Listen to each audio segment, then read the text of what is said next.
Chief Adewale Adelik stood on the Italian marble balcony of his penthouse, the humid breeze of the Lagos lagoon ruffling his perfectly groomed buzz cut. At 34, he was the crown jewel of Nigerian commerce, a man whose square jaw and deep dimples appeared on the cover of Forbes Africa more often than the president. His life was a symphony of excess, private jets to Paris for lunch, vintage champagne that cost more than a mid-sized sedan, and a fleet of Maybachs parked in a temperature-controlled garage. Yet, as he watched the sunset paint the sky in hues of burnt orange and violet, Will felt a hollow ache in his chest.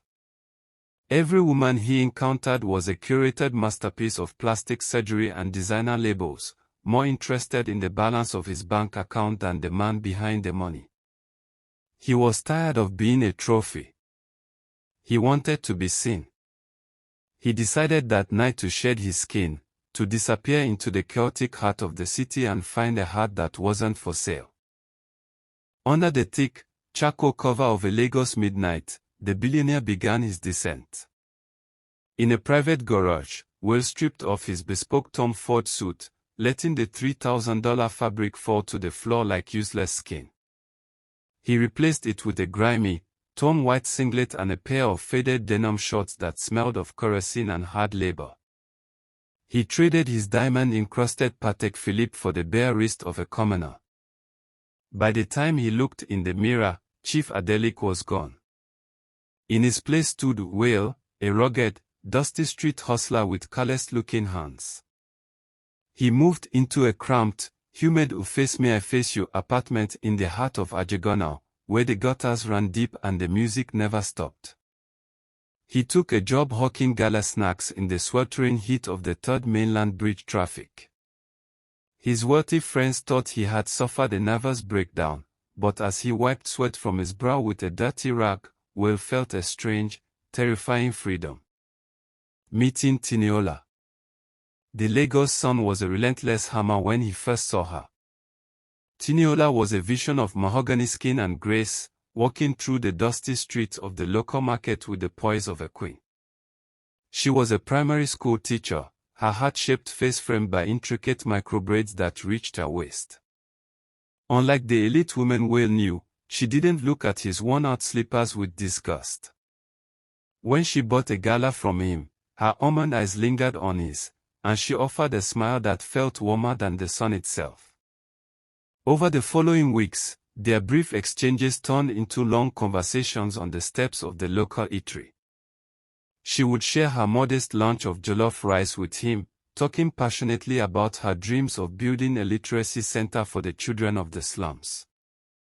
Will was mesmerized.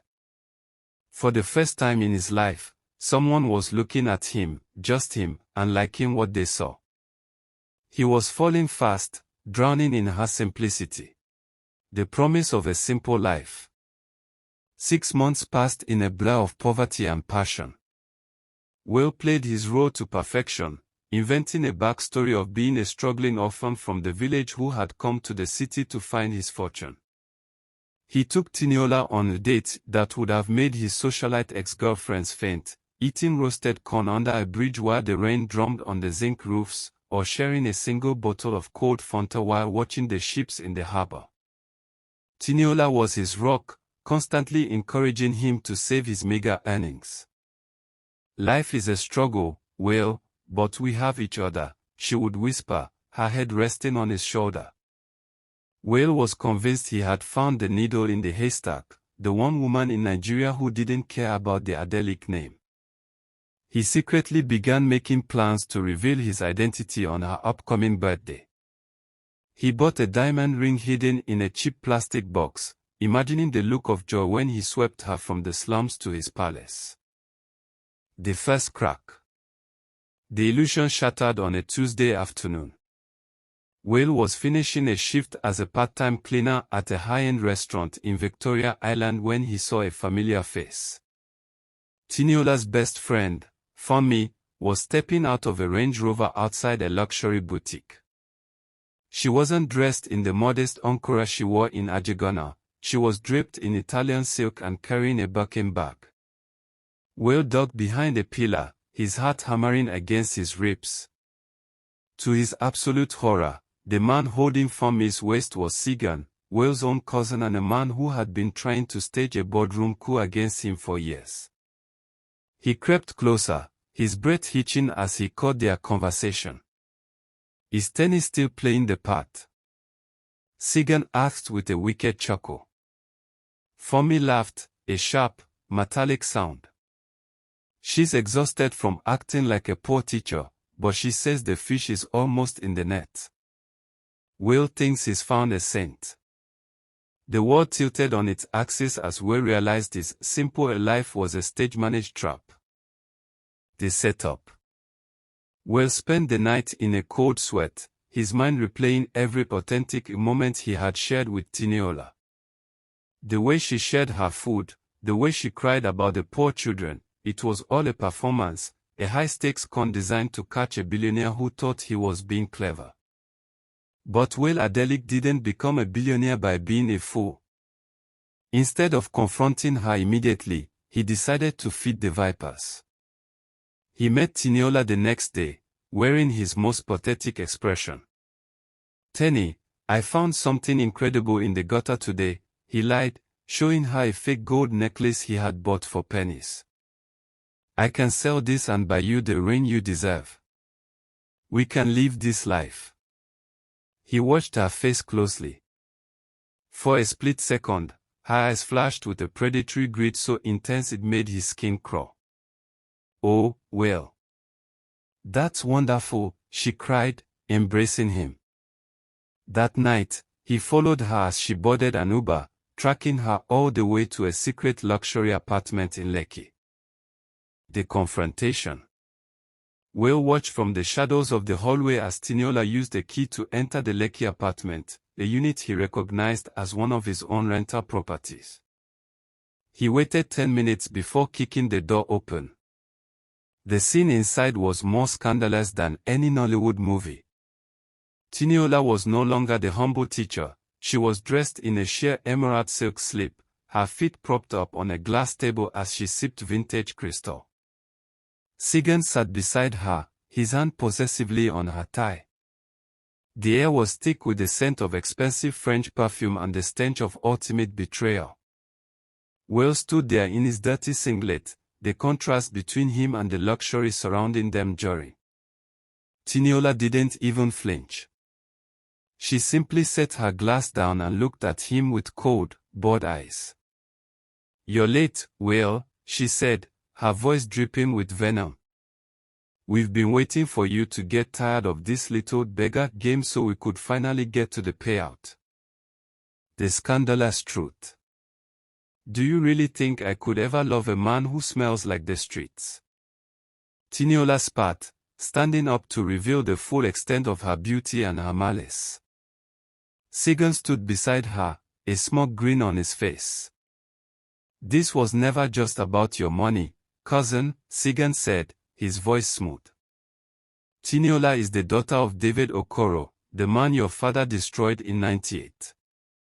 You Adelics think you can just crush people and move on. We've spent years planning this." Tiniola laughed, a sound that broke Will's heart into a million jagged pieces. "Every kiss was a chore, Will. Every meal in that disgusting slum made me want to vomit. But Sigan promised me your head on a platter." Sigan held up a smartphone, his eyes gleaming with malice. "We've recorded everything.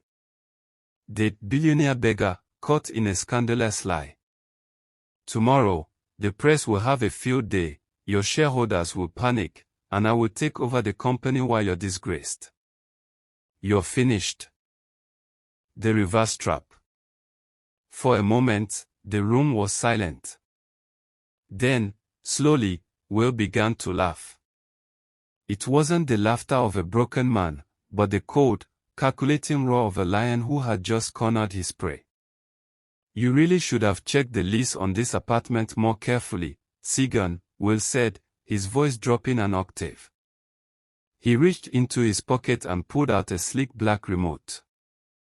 With a single click, the apartment's smart lights turned a deep, menacing red.